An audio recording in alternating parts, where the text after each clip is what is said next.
मैं तो कह रहा हूँ कि कई बूथों पर एजेंट का काम वो शुरू कर दिया है। अभी कैलू टोल बराड़ा में 49-45 वहाँ पर भीतर नहीं जाने दिया जा रहा है, किसी भी मतदाता को लाठीचार्ज किया जा रहा है। बिहार विधानसभा चुनाव के दूसरे और अंतिम चरण की वोटिंग चल रही है और इस बीच पूर्णिया से सांसद पप्पू यादव ने प्रशासन और चुनाव आयोग पर बड़े आरोप लगा दिए।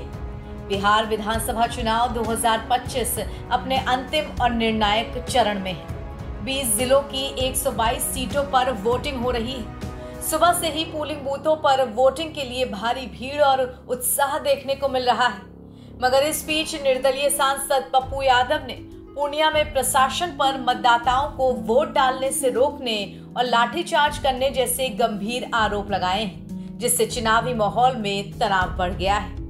निर्दलीय सांसद पप्पू यादव ने पूर्णिया में चुनाव प्रशासन पर गंभीर आरोप लगा दिए हैं।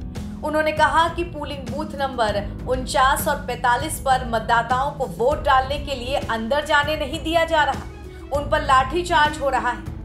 पप्पू यादव ने डीएम से हस्तक्षेप की मांग करते हुए चेतावनी दी कि सीमांचल और कोसी क्षेत्र जिसके पक्ष में खड़े होंगे सरकार उसी की बनेगी। मुक्ति को लेकर इंस्पेक्टर राज, गुंडा राज, न्याय व्यवस्था को लेकर के एक बदलाव, एक बड़ा बदलाव मैं चाहता हूं कि पलायन ना हो, मक्का और मखान पर फैक्ट्री हो, बाढ़ से मुक्ति मिले और हमारे आने वाले जो बच्चे हैं वो अपने परिवार के साथ एक अच्छी इकोनॉमी को लेकर के आगे बढ़े, जो मेरी सोच है। फोर्सेस पे आप सवाल उठा रहे हैं। मैं तो कह रहा हूं कि कई बूथों पर एजेंट का काम वो शुरू कर दिया है।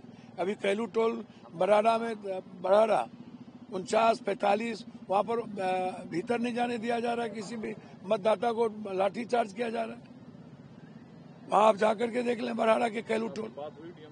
हाँ, मैंने बात किया, मैंने कहा कई बूथों पर बक्सा आप जाकर के देखिए, ईवीएम खराब है, पशुपालन में ईवीएम खराब है। तो ये क्या है?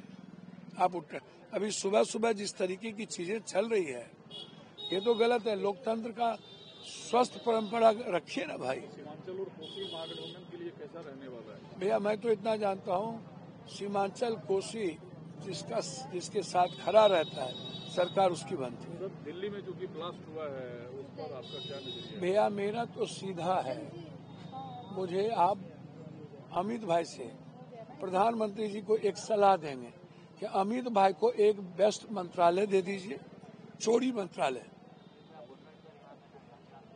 प्रबंधन मंत्रालय, चुनाव प्रबंधन, बस उनको चुनाव प्रबंधन मंत्रालय से मतलब है। फिर आसाम में वो लगेंगे तो ब्लास्ट तो होते रहेंगे, बिहार में लगेंगे, उनको क्या मतलब। फरीदाबाद में हमारी एजेंसी कहाँ गायब हो गई?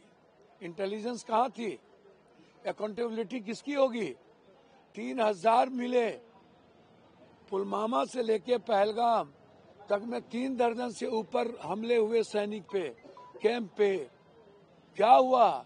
1 का 100 क्या हुआ? क्या 9 का 11 को 1100 होगा? और ये जिम्मेदारी किसकी है? अभी तक जिम्मेदारी ली क्यों नहीं गई?